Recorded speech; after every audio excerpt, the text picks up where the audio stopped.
Listening Library presents I Am Not Joey Pigza by Jack Gantos. Read for you by the author.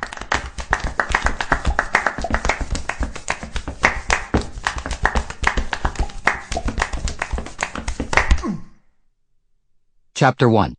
Everybody Loves a Winner. You know me. I always have to have something on my mind or something in my hands. Otherwise, my mind chases off in one direction, and my hands go in another.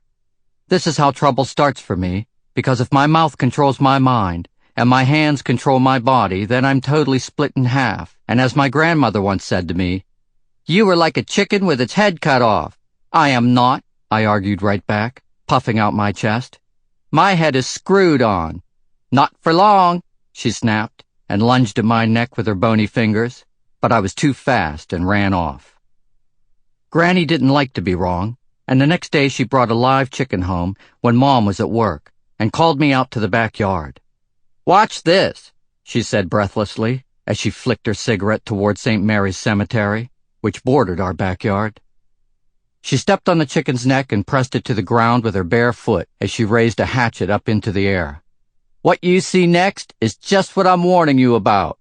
Then she brought the hatchet down. "No!" I yelled, and gave her a push from the rear. Suddenly there was blood everywhere, and I thought she had chopped her foot off, but it was only the chicken's head. Quickly, she set the headless chicken upright on the dirt, and it took off running in circles with blood spurting from its neck until in a spastic moment it flew up and over our side fence and into the unfriendly neighbor's yard and around the far corner of their house. We didn't ever lay eyes on it again. "See what I mean?" Granny ranted that evening when we smelled roast chicken coming from the neighbor's house while we were eating cold cereal. "When it comes to your head, you either use it or lose it." That night I slept with my head under the pillow. I didn't want to become someone's dinner, but my sneaky Chihuahua mix dog, Pablo, dragged that chicken head out of the trash and onto my bed and gnawed on it for his dinner. And when I woke up in the morning and saw the pulpy bits of it all ripped apart, I threw up, which made a gross thing grosser, because he abandoned the chicken head and began to eat my throw-up, which made me throw up again.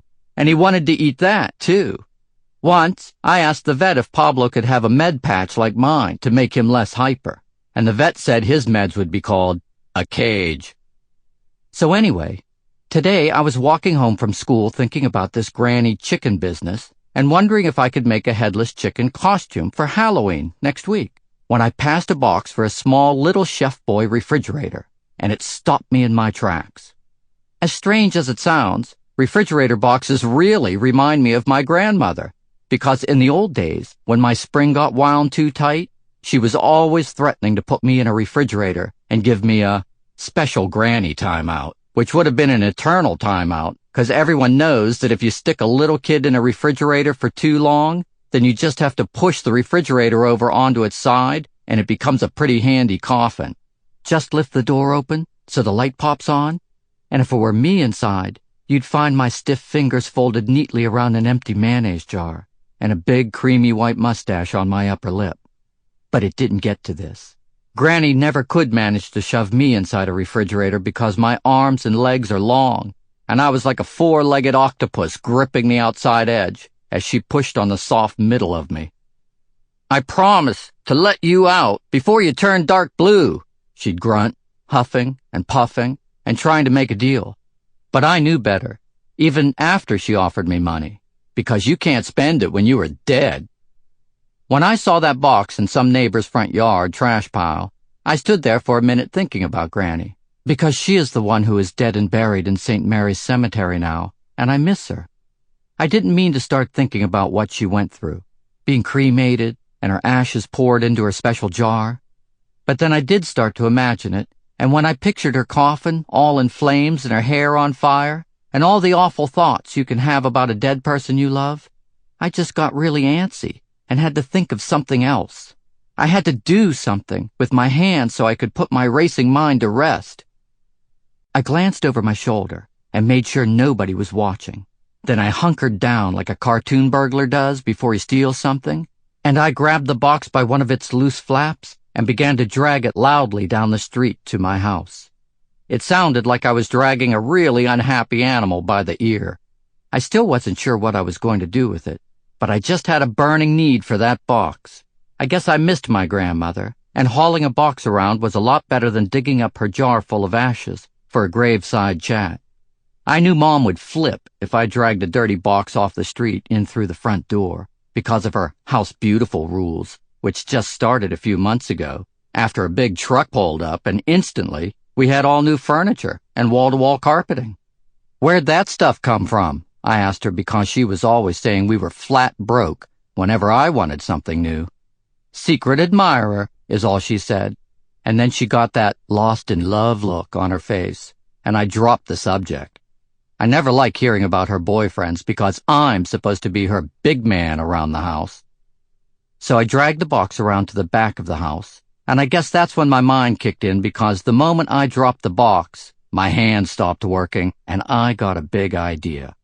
It was so big, it allowed me to have fun and do my homework at the same time. When we started studying geography and America's borders this year, my teacher, Mr. Turner, pointed to a pull-down map of Canada, and the moment he did, I popped up and yelled out that I had been on a bus trip to Niagara Falls with my mom this summer, and there was a museum full of barrels that people used to float down the river and go over the falls in. "And some of those people died," I shouted. "Died badly." Before Mr. Turner could warn everyone not to try going over the falls themselves, I added, "And some of the people actually went over the falls with their pets." And then, when he started speaking again, I remembered another detail and shouted out, "And some of the pets died badly, too." Not one person in the class believed me.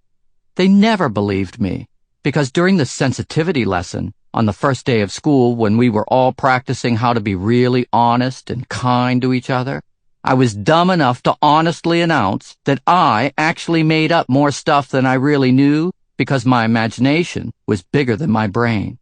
Since then, nobody has believed a word I say, which is not very sensitive of them. "But this time I'm telling the truth," I insisted. "At the museum they showed a dog that had been squished on impact and looked like a furry pancake with a tail." I turned left and right and tried my best to look 28 kids in the eyes all at once, which only made the center of my eyes vibrate. And while I was in the middle of a shouting match with everyone, Mr. Turner stood up and asked us to chill out. And then he looked at me and said, "Joey, I want you to do some research on this Niagara Falls subject and get back to us." Well, when he said, "Get back to us," I just instantly yelled out, "I'm the king of getting back to you on that." And he said he knew this already and gave me a wink. I figured some other teachers had warned him that I was sometimes like a wind-up pirate's parrot screeching, "Can I get back to you on that? Can I get back to you on that?" which used to make me laugh like crazy. I like Mr. Turner because he takes me less seriously than he has to, even though he once asked me if my mouth had a tiny mind all of its own. I was thinking about all this as I dragged the box up to the top of the slide on my swing set. It was an old kind of slide with a metal surface, and not the plastic kind, which is kid-friendly, but also kid-boring.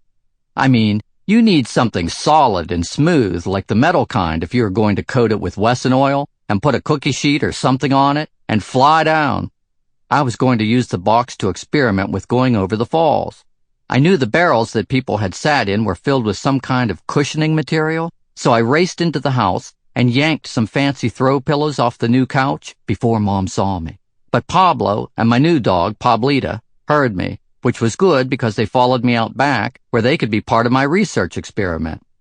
I shoved one pillow right up into the front of the box and slipped one in on each side, and then I climbed down the ladder and pulled my arms out from my t-shirt holes so that the shirt just hung over my body from the neck down like a poncho.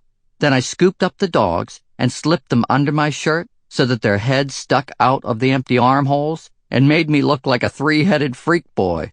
It was hard to climb the ladder this way, so I used my teeth to grip the rungs as I hiked myself up. The metal rungs tasted like rust and dirt and reminded me of the taste of blood, which should have been a warning. But Sample complete. Ready to continue?